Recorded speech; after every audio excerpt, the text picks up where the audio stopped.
If you are a Chinese woman, close this video immediately. Zontix has been cut from Team Spirit. Zontix. The ubiquitous opinion is that now Team Spirit are in a generational aura depth. They'll never be able to escape this. They've cut one of the low-key, most nonchalant, biggest personalities on the team. He held his cards close to his chest. He always shot for the body. He always delivered on CT side. Zontix is now taken to the bench because Tanir is rumored to come in. But before we talk about Tanir coming in, we haven't even talked about zweih. We haven't even talked about the direction of Team Spirit and why I believe this is the move that can make them better than Vitality. I'm not going to waste any more time here. If you ask me, the broke take on this whole situation is that friendship is king and you shouldn't turn your back on the players that got you the two biggest events that you can possibly win. After the Shanghai victory, magixx had an MVP performance in the grand finals, matched Donk 1-for-1, and he got cut for zweih before Cologne this year. Zweih comes in from Namiga. The rumor was that if he played well at the Austin Major, he would have a chance on Spirit. We saw the upside of a player like zweih for sure. In his debut performance in Cologne, they win Cologne. Is it because of zweih? No. Would it have been easier with magixx? Maybe. Would it have been possible with magixx? Maybe. When you try to look at the numbers for this, it's a little harder. It was a disappointing performance from zweih. It could have been around the same for magixx. I did see good rounds from zweih where he got hard kills. He wasn't comfortable. He reminded me of when Bit joined Navi in the beginning and had to look at his notepad every single round. But I still saw a player that can get a lot better, and I think we're getting more and more glimpses of that. His aim is pretty stellar. He has a lot of similar skills, honestly, to magixx, but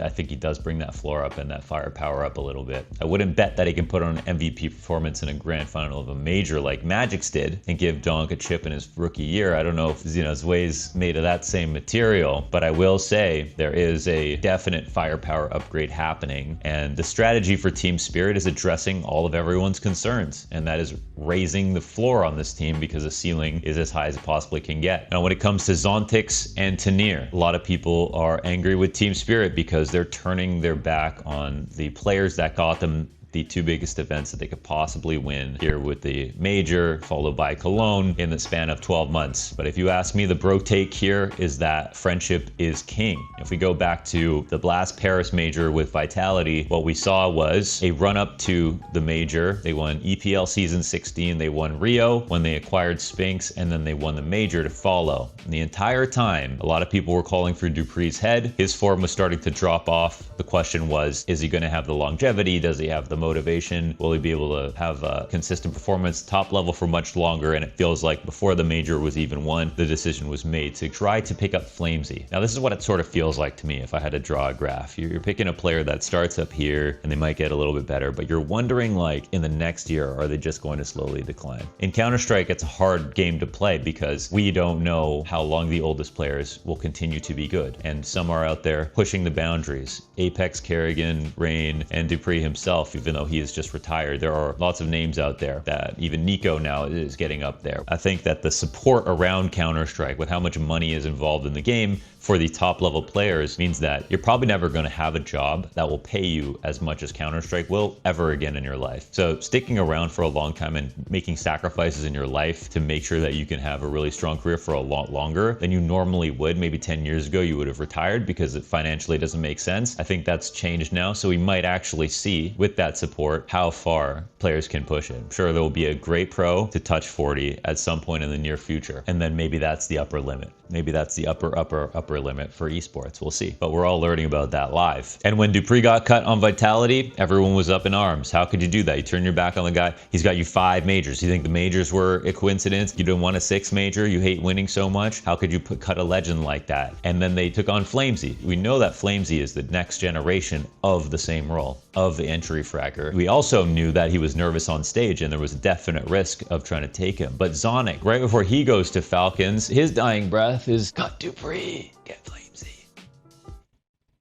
Just that last wish. And maybe it was also that he could sign dupreeh when he became a free agent to Falcons. I don't know, but I think he was on the same sort of path logically, that he wanted a player that can be a more long tail solution when they're available. Picked him up for a relatively cheap price before he got onto another tier 1 team at a moment where you know you're taking a risk for cutting Dupree, but you're looking for longevity, and that got Vitality an entire era. Same logic can be applied entirely here to the Tenier and Zontix removal and addition. In fact, it might even be more obvious if you think about it. Like with the quality and distance that Dupree has gone in his career, you could say that that was riskier for Vitality than this is riskier for Team Spirit. Zontix, incredible on CT sides, definitely adds a lot to the lineup and plays very, very hard roles. But if you want to compare some T-side statistics, if you want to look at clutch stats, for example, Tenier's clutch stats in the last 6 to 8 months are actually astounding compared to almost everybody in 1v1s. It's not even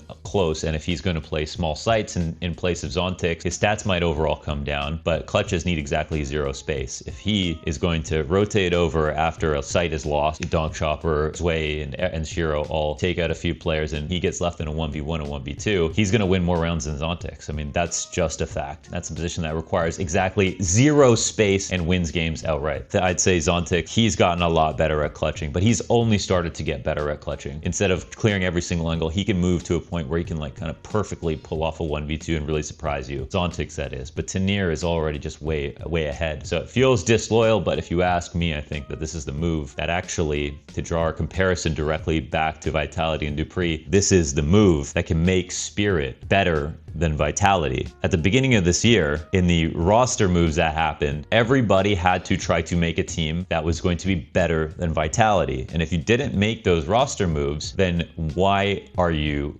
operating a tier 1 team? Why are you a playoff contender, an S tier team, a top 10 roster that will meet Vitality in a lot of tournaments to guarantee that you'll get eliminated if you can't beat that team? When the Astralis era happened, when the SK era happened, when it was back in the day and it was NIP, Very Games and Virtus Pro and Envious and all these other teams around these teams that were having eras had to sign and build the best team possible to take down the #1 team in the world. That is why. That is the only thing you have to do when there is so much dominance. And if you can beat Vitality, then you can beat everyone else as well, except Mouse, I guess. Kyosuke, when he had the offer to join Falcons, he picked it over Team Spirit. The rumor is Kyosuke was sold for $2 million over to Falcons, and then Team Spirit have bought Tenier for 1.5. It's possible they gave Kyosuke so much money it was impossible to say no. Maybe he was just offered all the roles that he possibly could get, which honestly, he has been given almost all the roles that he could possibly ask for on Falcons, so the space could have been a factor for Kyosuke. Playing with Monesi and Nico, obviously, very attractive. But either way, I feel like Spirit were probably on the precipice of being able to attract someone like him who came from the Academy League, but just quite couldn't. And to make up for that, now Falcons become a threat on top of Vitality in the second half of the year. If you don't practice prophylaxis as a tier 1 team when it comes to signing players so that you can get ahead of falling off, then you are going to get destroyed. So now we have a situation where we look at the top 5 teams in the world with their firepower. With Tenier joining the Spirit lineup, they move up to #1 in the world. They're getting the firepower upgrade. The soft underbelly of Team Spirit that would consistently lose them games is now gone. Tenier upgrading situations where he can win clutch rounds by himself, play small sites, get more T-side impact. This does actually create more winning chances for Team Spirit. And even though there are tons of role clashes for Tenier coming into this team as a former star player from Heroic, and not that anymore at all for Team Spirit, I can show you examples of ways in trading, in clutches, that he's going to be able to make up for that. And again, he can create value without taking space. So what I'm expecting from this lineup now, I think zweih could be the star player of Namiga, but he cannot be that on Team Spirit. No one can over Donk, absolutely no one. Tenier's better come in and respect that, but I do think it will be Tenier part of the main core and zweih, really filling the magixx role, being just a bit better. I don't think his stats are going to be fabulous, but if he plays a good game, he might end up with a 1.09 rating on the map and actually have a very decent impact on holding together the extremities of the maps, because at the moment, that's what sometimes is just completely falls apart for